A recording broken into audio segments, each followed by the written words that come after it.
Hello, everyone. Here's a late recap of the 44th Chess Olympiad.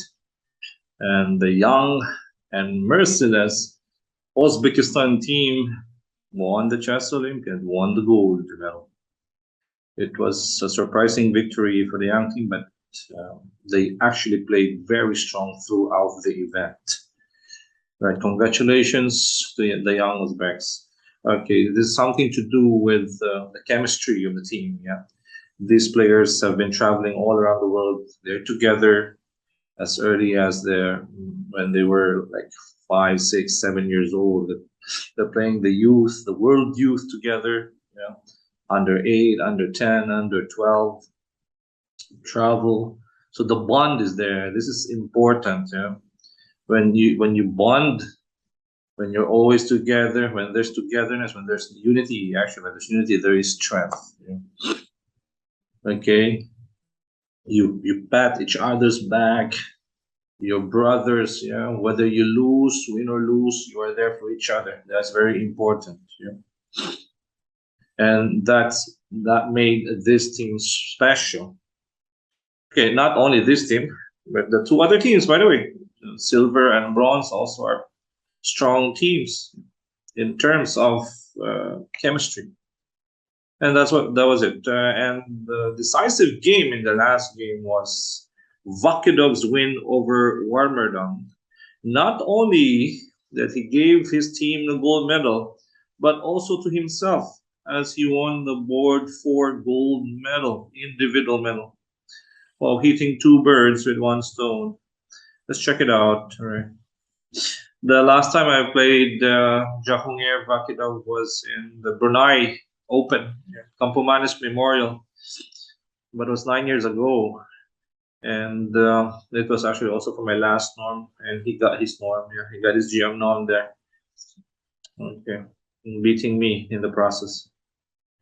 All right, I have played also almost all of the players from this team, and they're pretty strong. Yeah. Okay, let's check it out. The last game, Sicilian, knight c6, bishop b5, g6. Vakidov is known also for his dragon, castles bishop g7. This is the Rosalimo, bishop g5, c3, avoiding theory. So simple Sicilian, knight f6, d4, takes e5, knight e5, so takes d4.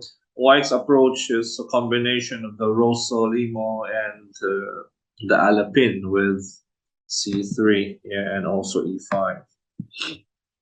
Right, knight into c7, knight c3, a6, bishop c4 castles, bishop g5, d6, takes. Now we have an isolated pawn on d4. That is going to be black's target. d5, knight a5, attacking the defender of the d5 peony. Queen into a4. After knight takes e4, of course, I like black in this position with a bishop pair and an isolated pawn. Takes, and then b5. Bishop b7 is coming up.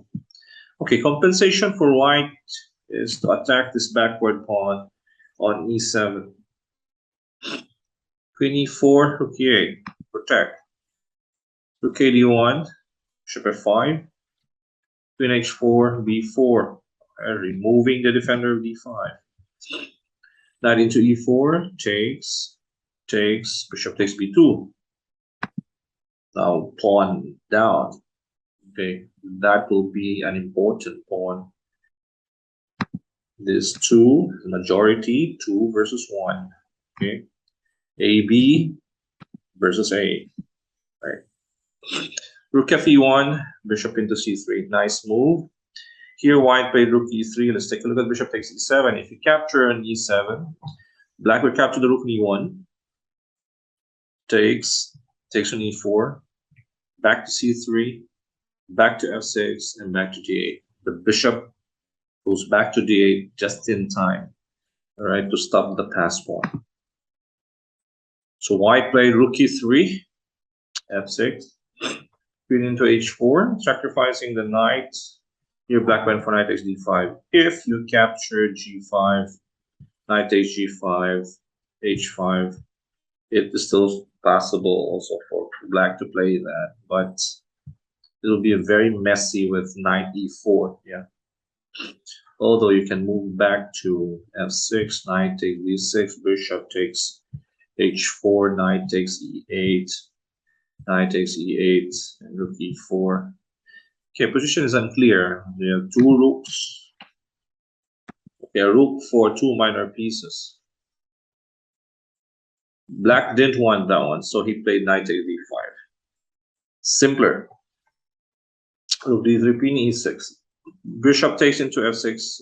Bishop takes f6. I don't like this bishop takes f6. The easy win here could have been queen f4. And white has nothing after this. Okay, take a look at queen takes f4. This knight takes f4, so it's not possible. You have to go back to g5, take the queen, and then just simple a5, a4, a3, b3, a2, a1. White cannot stop it. And I believe white should resign after this. This is simpler than what happened in the game. Takes, okay, giving white some chances a little bit. Queen takes h2, although many pawns are 5. But the problem is this 7th rank. Rook to d6, knight e4, too greedy. a5 is enough. But anyways, he wants to get that pawn in f2, back to g4. Knight f6, a5. Okay, knight into g5. A little bit of chance for white. Pressure on e6. 7th rank. Yeah, this 7th. Rook d8, of course. Minimize. Yeah, we call it the process of elimination. One less attacker takes. All right. Black is safe now. Rook d3. Knight into h5. Knight g7, no need. You can just capture. Okay, here it's different. If you capture g3, check. It's important to protect a5. This is much faster. Okay, if knight takes h7, just move the king to e5. Game over, right? You take the pawn on a2, b3, a4, b2. No need for any complications. Knight g7. Why give up the a5 pawn? Anyways, it's still a win. But the hard way, yeah, the hard way. Rook takes a5, rook e7, e6. Okay, king g7, knight into f3, king g3. And this 2, of course. As long as you're able to push that one, game over. Rook b7, king f6, rook b6. Okay, it took longer than usual because of the pressure. Yeah. Maybe inside you the excitement of winning the gold for your team, yeah, for your country. It's not so easy to control your emotions, yeah, and it will affect the way you play. Yeah. And also you're sitting down there for hours, so it's understandable. A lot of emotions inside, so that's why you see it as mistakes. But on a normal day, black could have won as early as maybe move 30 or 35. So knight to b3, knight f5, rook c4, okay, g5, finally the g pawn. Okay, finally this pass pawns, g3, okay, rook c4, rook c3, g2, of course. What else? One final trick, of course you don't capture that one or else the rook will take the knight and attack that pawn on g2. So king d8, rook check, and king d7. Finally, white threw in the towel with the win. 2 gold medals for Vakitov. 1 for his team and 1 for board for individual gold. That was clutch. And this young team is here. Yeah, he's here. They're knocking on the doors for everyone. Uzbekistan now, and actually they're going to host the 2026 Chess Olympiad. Okay, it will still be 4 years from now, but the future is so bright with this young team. Keep an eye on these players. Abdusatorov, the world rapid champion, Sharjah Masters champion. We have Sindarov, okay, winning tournaments in Europe. Yakuboev also. We have Vokidov and Vakidov. Yeah. Well, this team is here for the ages. And what a showing here.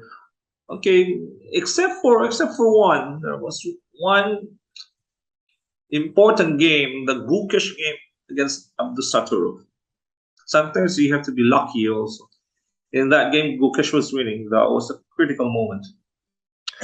Had Gukesh won that game, he could have been India too, winning the gold.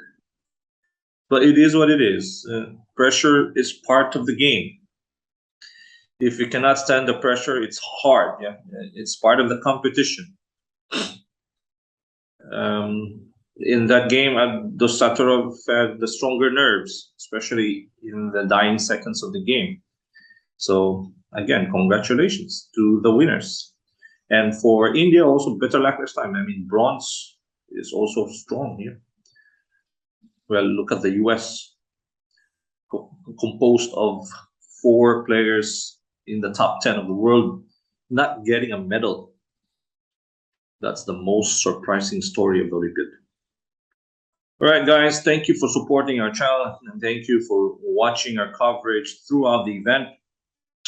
And we will continue to check out some important events in the days to come. We will give you highlights of some important events after the Olympiad. But it was memorable. It was a very memorable Chess Olympiad. Thank you so much. Thank you for supporting our channel, Charles Max Chess and Charles Max Entertainment on Facebook and YouTube. This is Coach Oliver. Stay safe, everyone, and bye-bye.